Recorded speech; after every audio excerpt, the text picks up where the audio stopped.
Hello everyone. As you know, with the rise of the internet, a great deal of information that was previously inaccessible became public. Every day, millions of people search to learn new things by themselves. Many people think that if they're online every day, they know everything, but they're wrong. Because of the vast amount of information on the web, it's simply impossible to see everything, even if you dedicate your life to it. And this means that you can't know everything in the world. So in today's video, we decided to broaden your knowledge a bit and show you some things you probably haven't seen yet. Let's get it on.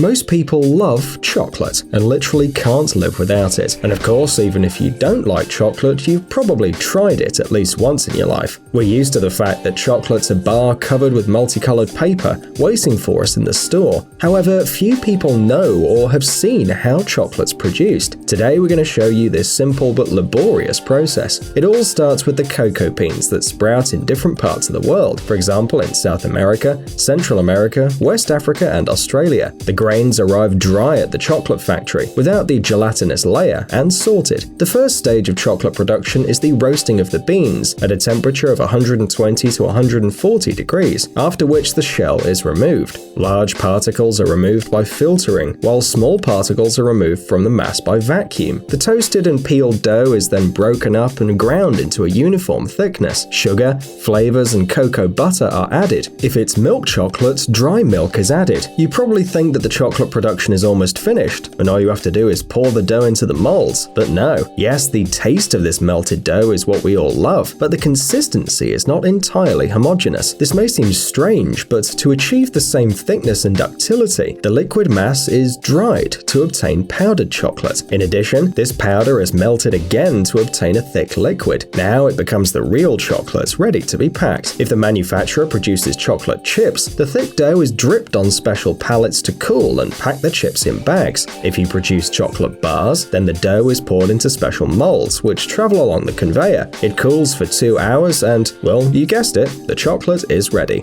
We all know that Thor controls thunder and lightning, yet few people know that you don't have to be Asgard's god to be surrounded by deadly flows of electricity, like in an epic movie. This man is not a superhero, but just an ordinary electrician, and yet, just look.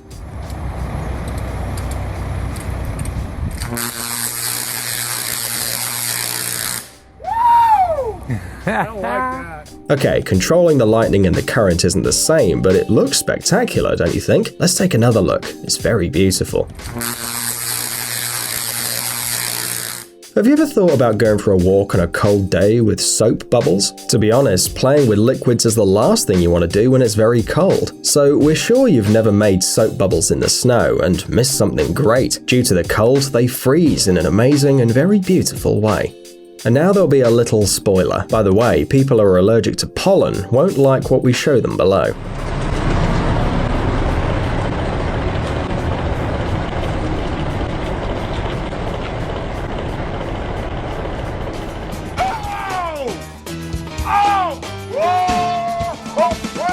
We can only be happy that the technology has not yet reached the level needed to transmit the smell by video, and be glad you saw such an enormous amount of pollen flying from a tree, because this phenomenon is quite rare.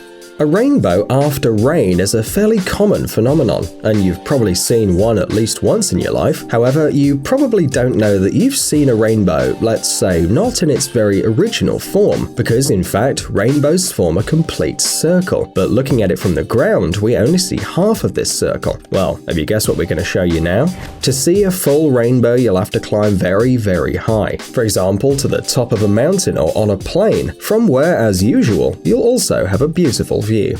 Everything related to weightlessness conditions on space stations in general causes great interest among ordinary people. We're curious about absolutely everything, starting with how astronauts eat and drink and ending with, well, more personal questions. But have you ever wondered what happens to tears in zero gravity? Do they just flow over your face, or do they separate from the skin and hang in the air? In this case, water is used instead of tears, and as you can see, the tears don't separate from the skin. But they don't flow down either. They form something like a bubble under the eye. The more you cry, the bigger the bubble becomes. Space launches are very rare events. For example, in 2017, exactly 90 orbital launches took place. In 2018, there were only 79 launches. Anyone who has seen with their own eyes how a carrier rocket rises into the sky can consider themselves very lucky. Well, and an even smaller number of people have seen a rocket launch from an airplane. They can be considered probably super lucky. By the way, now you can identify yourself as one of them. Yes, you didn't see it live, but a video counts too. You like the bright light back there? Incredible. Wow. Still see it? Yep, it's in the camera.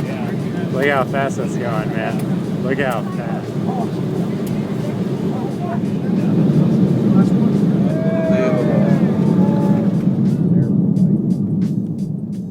But only astronauts have seen a rocket launch from space in person. Unfortunately, they made a couple of images. Electric towers are huge metal structures that have incredible weight and even more incredible dimensions. We're sure you don't know how these structures are built though, and the procedure, by the way, is extremely interesting. We've always believed that the trucks took the beams to the right place and then welded them together for a long time, stubbornly and painfully, until the tower was finished. However, it seems that our idea is too long and too slow, and nobody really uses it. It turns out that the towers are transported to the necessary place from the factory in parts. Special cargo helicopters are used for this. By the way, this work is not only extremely interesting, but also laborious. We would even compare it to the work of a jeweler, because the helicopter must fly and place a part of the tower in the right place, with a margin of error of only a couple of centimeters.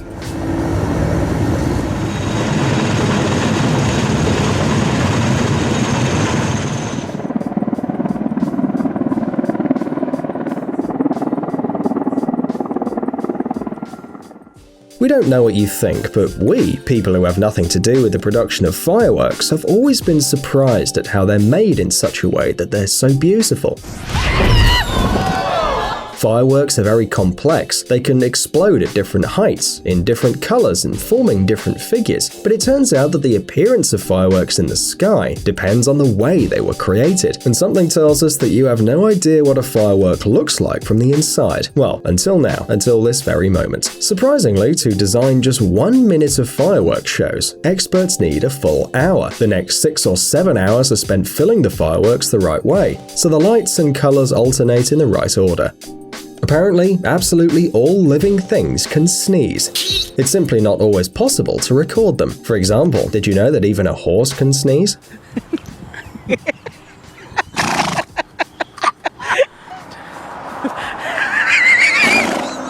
By the way, horses also know how to do this.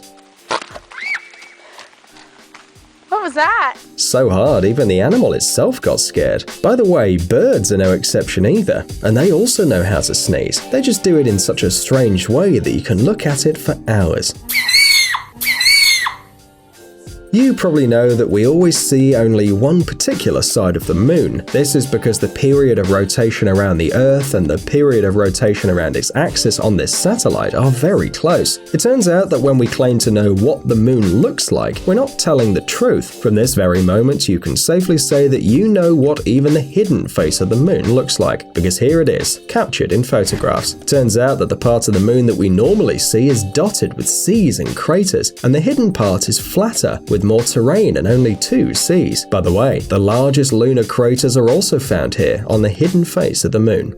The Great Wall of China is perhaps the most recognizable construction in the world. This is the largest architectural monument built in ancient China. Its length is almost 9,000 kilometers. Well, if you look at the wall as a whole, along with all of its numerous branches, then it extends for more than 21,000 kilometers. Hardly anyone thinks about where the wall begins and what this place looks like. So, the place where the Great Wall begins looks like this. There is a legend that a huge dragon pointed out to the workers the exact place where they were to build the wall. It's no coincidence that many claim that its final form resembles a dragon in flight. Well, the section where the wall begins is known as the Dragon's Head. It's located near the city of Shanhaiguan. In ancient times, there was a transportation center of strategic importance here. It turns out that the Great Wall of China begins in the water. Hey, stop being lazy. It's time to use that brain of yours. Welcome to Brain Time. Incredible facts from the past, the present, and even the future. The power of nature and wild animals, amazing facts and unsolved mysteries. You'll find all this and much more here. Subscribe now, you won't regret it.